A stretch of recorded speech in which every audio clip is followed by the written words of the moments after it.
Pernah nggak kalian itu berpikir, kenapa pemikiran Islam itu stagnan? Apakah Islam yang berubah atau manusiakah yang berubah? Nah, masuk pada masa klasik. Pada masa klasik ini, sejak masa Nabi Muhammad SAW hingga abad ketiga Hijriah, pemikiran Islam ini mulai dibangun berdasarkan Al-Quran dan Sunnah sebagai sumber utama ajaran Islam.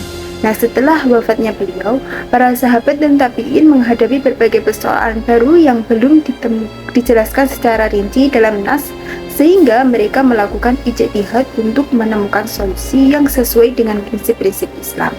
Nah, seiring meluasnya wilayah kekuasaan Islam di berbagai daerah dengan budaya dan tradisi yang berbeda.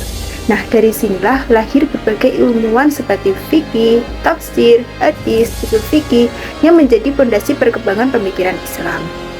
Nah, pada masa ini itu lahir para ilmuwan besar seperti Abu Hanifah, Abu Malik bin Anas, dan Muhammad bin Idris Asy-Syafi'i, serta Ahmad bin Hanbal.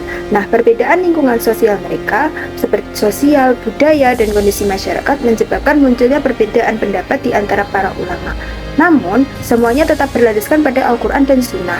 Nah, hal ini itu menunjukkan bahwa sejak masa klasik, pemikiran Islam itu telah berkembang secara dinamis dan menjadi bukti bahwa Islam itu memiliki fleksibilitas dalam menjawab berbagai persoalan kehidupan sesuai dengan perkembangan zaman.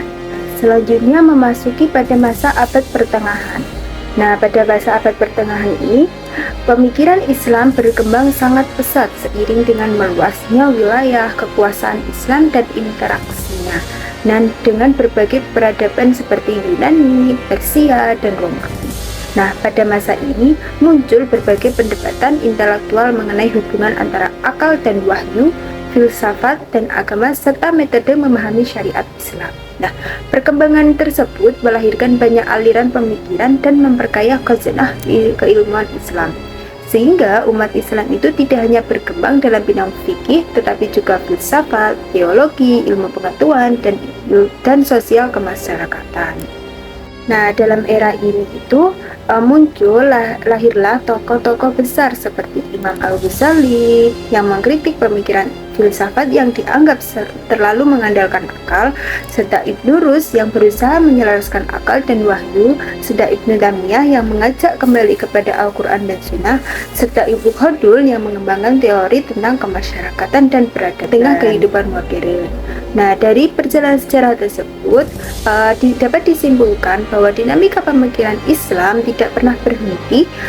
Islam sebagai wahyu tetap sama, tetapi cara manusia memahami dan mengimplementasikannya selalu berkembang sesuai dengan kondisi zaman.